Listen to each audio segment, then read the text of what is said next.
Where does RG3 go from here? Well, I think that's a good question. I think the first thing Robert has to decide is, does he want to go back and run some of the things he did in 2012 that made him, Pro Bowl player and Rookie of the Year? Robert does have a lot of talents. You could see those talents in 2012, and over the last couple of years they've changed schemes, and you can see being a drop-back quarterback is a natural for him right now. He doesn't have a lot of skill, a lot of talent, very smart guy. He still has a big upside. So the question is, I think everybody's question, can he go to another team that has run some of the things that he did early in his career? We had a lot of success, and will he be successful? And I think only he can determine if he wants to do that. But, over the last couple of years, he didn't want to run that type of system, so I'm not even sure if he wants to do it. But his relationship with Dan Snyder, how did that impede the progress of you trying to coach RG3 when you knew that he was friends with the owner? Well, I wasn't really being friends with the owner. Heck, you want the owner to be friends with your quarterback. You want them to have a great relationship. And the places that I was at that had great ownership with, if you take a look at Denver Broncos with Pat Bowlen and John Elway, or Steve Young and Joe Montana with Eddie DeBartolo, great relationships.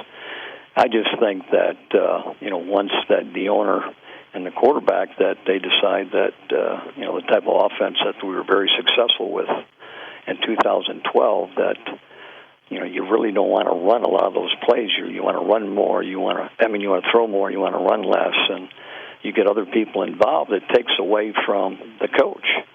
And I think Jay Gruden's in a situation where he's going to run his attack, and he's going to get a quarterback that gives him the best chance to be successful running his attack, and it's based on practices, what he sees these guys do every day in practice, and he's going to pick the person that gives him the best chance to win.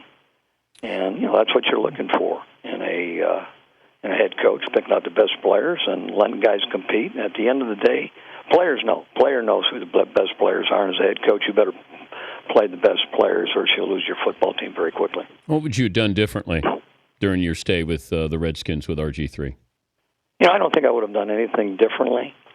I think once you get out of the profession, you sit back and you watch out some of the things that went on with social media.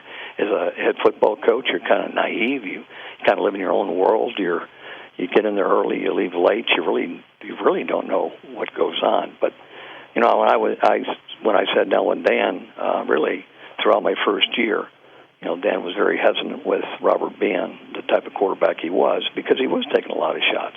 Mm-hmm.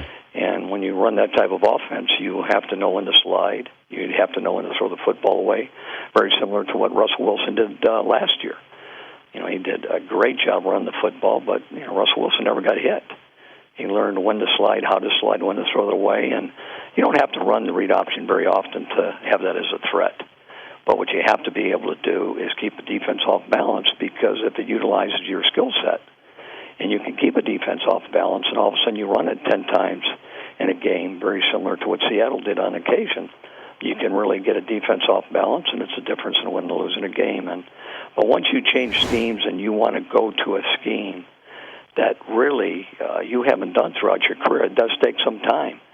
And I don't think Dan or Robert realized the transition that it was going to take for him to make that step. Got a sleeper pick this year? Oh, I think Washington will be much better than people think they will. I think Washington will play good.